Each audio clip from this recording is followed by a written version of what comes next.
할렐루야, 안녕하세요. 저번 시간에 배운 축복 공식은 첫 번째, 하나님 앞에 의로운 사람은 죄를 짓지 않게 하나님이 막아주신다는 것. 두 번째, 인간은 항상 나약하여 죄를 짓기 때문에 하나님과 예수님밖에 의지할 분이 없다는 것.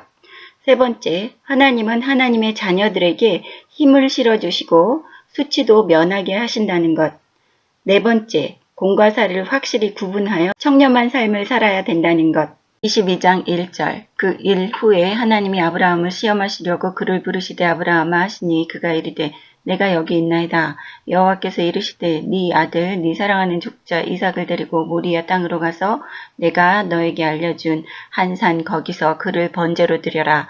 아브라함이 아침에 일찍 일어나 나귀의 안장을 지우고 두 종과 그의 아들 이삭을 데리고 번제에 쓸 나무를 쪼개어 가지고 떠나 하나님이 자기에게 일러주신 곳으로 가더니 제3일에 아브라함이 눈을 들어 그곳을 멀리 바라본지라. 이 아브라함이 종들에게 이르되 너희는 나귀와 함께 여기서 기다리라.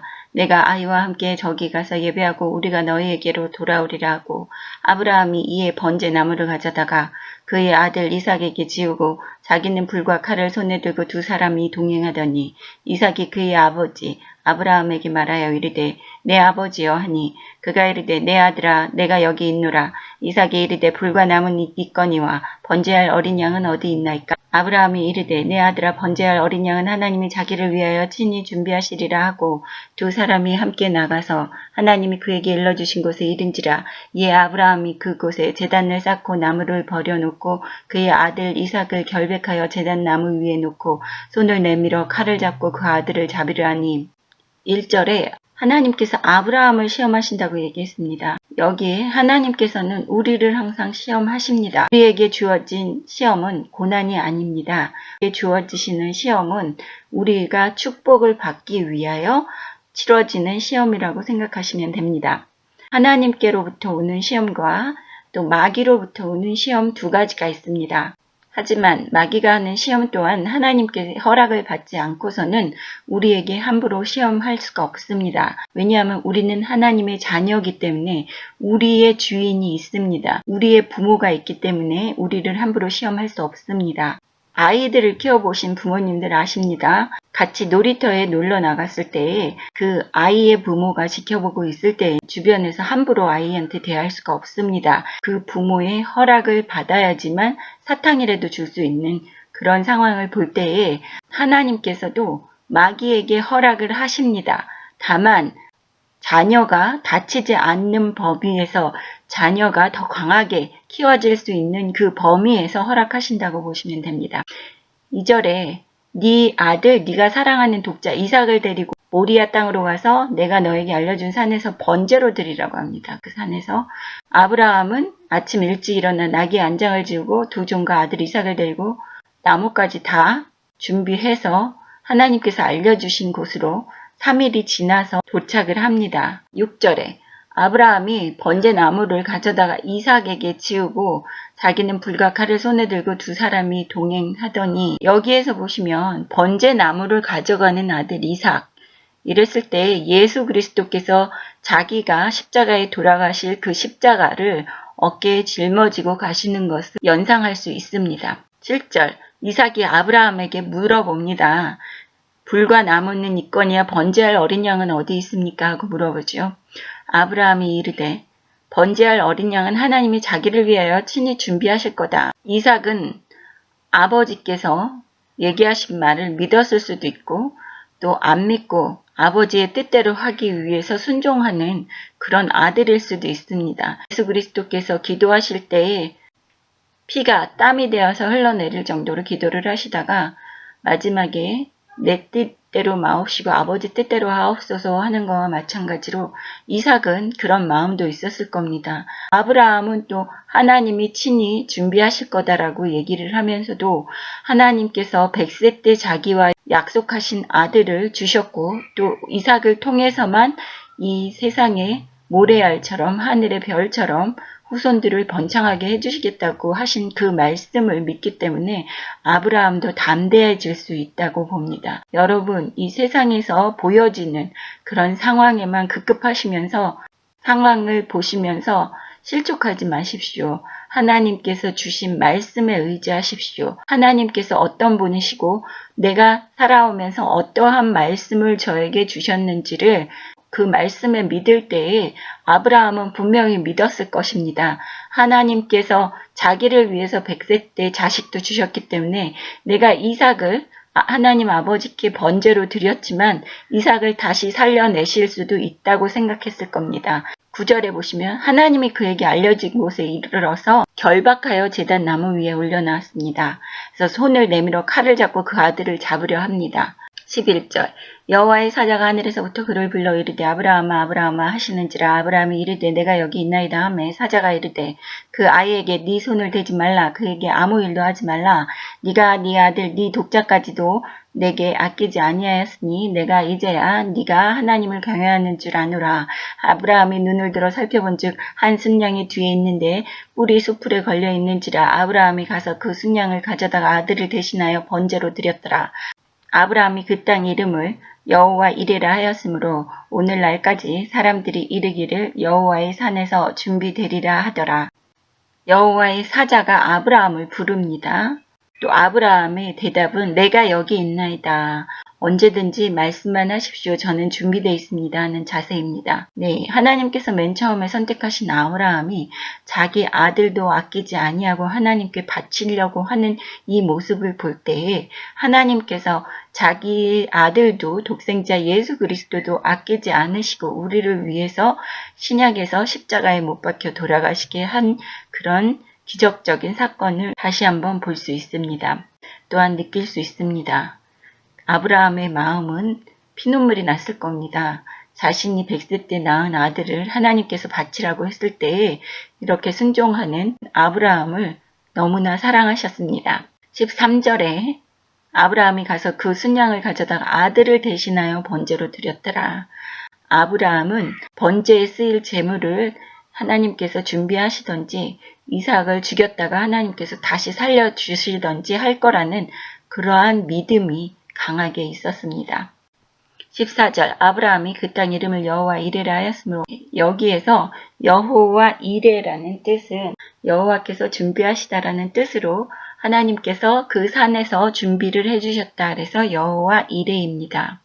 15절 여호와의 사자가 하늘에서부터 두 번째 아브라함을 불러 이르시되 여호와께서 이르시기를 내가 나를 가리켜 맹세하노니 네가 이같이 행하여 네 아들 네 독자까지도 아끼지 아니하였은즉 내가 너에게 큰 복을 주고 네 씨가 크게 번성하여 하늘의 별과 같고 바닷가의 모래와 같게 하리니 네 씨가 그 대적의 성문을 차지하리라.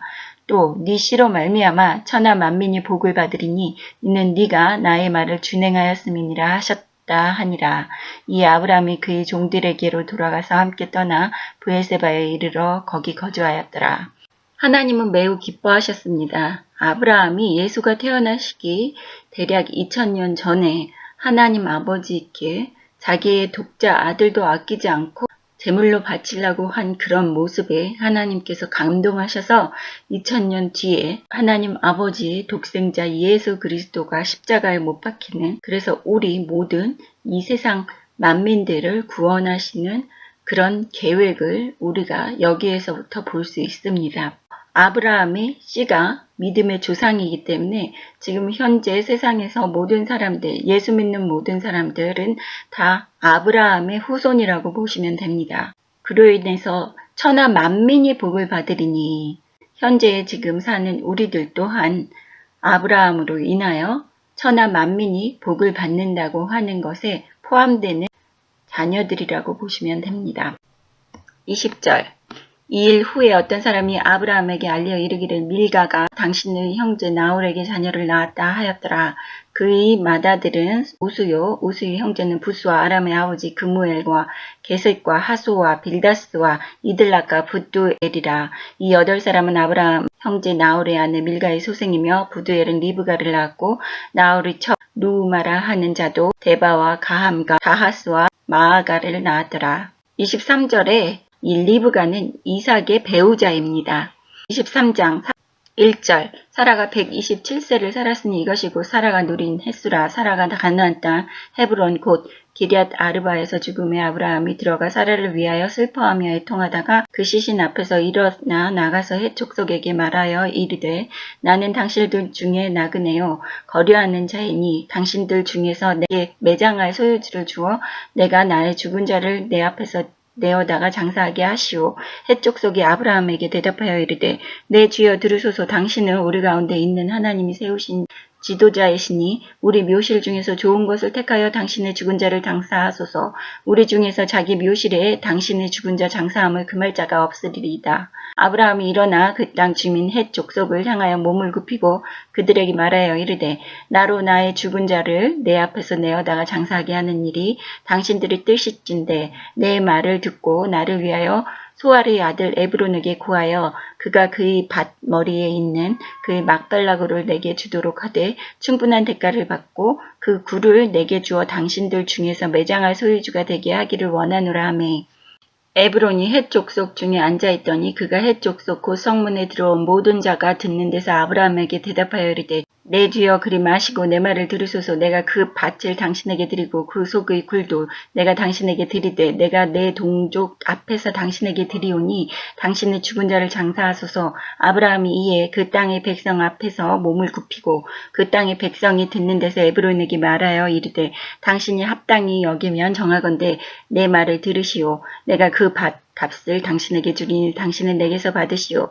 내가 나의 죽은 자를 거기 장사하겠노라. 에브론이 아브라함에게 대답하여 이르되 내 주여 내 말을 들으소서. 땅값은 400세겔이나 그것이 나와 당신 사이에 무슨 문제가 되리이까. 당신의 죽은 자를 장사하소서. 아브라함이 에브론의 말을 따라 에브론의 헷 족속에 듣는 데서 말한 대로 상인이 통용하는 은 400세겔을 달아 에브론에게 주었더니 마므레 앞 막벨라에 있는 에브론 밭 곧 그 밭과 거기에 속한 굴과 그 밭과 그 주위에 둘 모든 나무가 성문에 들어온 모든 헷 족속이 보는 데서 아브라함의 소유로 확정된지라. 그 후에 아브라함이 그 아내 사라를 가나안 땅 마므레 앞 막벨라 굴에 장사하였더라. 이와 같이 그 밭 거기에 속한 굴이 헷 족속으로부터 아브라함이 매장할 소유지로 확정되었더라. 23장에 사라의 죽음을 상세히 기록한 것은 열국의 어미로서 그녀가 차지하는 위치가 그만큼 크다는 사실을 보여줍니다. 사라는 성경에서 유일하게 그 나이가 정확히 언급된 여자입니다. 한편 막벨라 굴을 장지로 구입하는 과정에서 나타난 아브라함의 태도는 언젠가 그의 후손의 땅이 될 가나안에서 자기 아내와 함께 그 자신도 묻히기를 원하는 믿음을 보여줍니다. 아브라함은 아내 사라가 죽자 매장지로 헷 족속의 막벨라 굴을 구입하는데 처음에 헷 족속은 땅을 팔지 않고 그냥 쓰라고 권합니다. 아브라함을 팔라고 종용하지요. 고대에서 땅은 친족 집안 외에 다른 사람에게 팔아서는 안 됩니다. 에브론의 제안대로 그냥 쓸 경우 에브론이 죽고 상속자가 땅을 요구하면 돌려줘야 하기 때문입니다. 아브라함은 자신의 뜻대로 막벨라 굴이 있는 에브론의 밭과 주변의 나무들을 은 400세겔로 매입했으며 성문에 있는 모든 헷 족속이 이를 확정했습니다. 이로써 그 땅은 아브라함의 영원한 소유가 되었습니다. 아브라함의 땅 매입은 가나안의 땅을 그의 후손에게 주시겠다는 하나님의 언약의 성취를 보여주는 예표입니다. 저번에도 우물을 산 것과 같이 장지를 은 400세겔에 확실하게 구입하는 것을 보여줍니다. 이로써 후대에서 일어날 수 있는 마찰이라든지 불미스러운 일을 미연에 방지하는 것을 볼 수 있습니다. 또한 대낮에 모든 사람들이 보는 앞에서 자신이 샀다는 것을 증명할 수 있는 그런 상황에서 이 아브라함이 산 것을 볼 때에 저번 시간에도 말씀드린 불미스러운 일을 미연에 방지하는 아브라함을 볼 수 있습니다. 우리 또한 아브라함처럼 확실하게 명백하게 깨끗하게 행동하는 아브라함의 자세를 본받아야 되겠습니다. 다음 시간에는 창세기 24장 공부하겠습니다. 감사합니다. 할렐루야.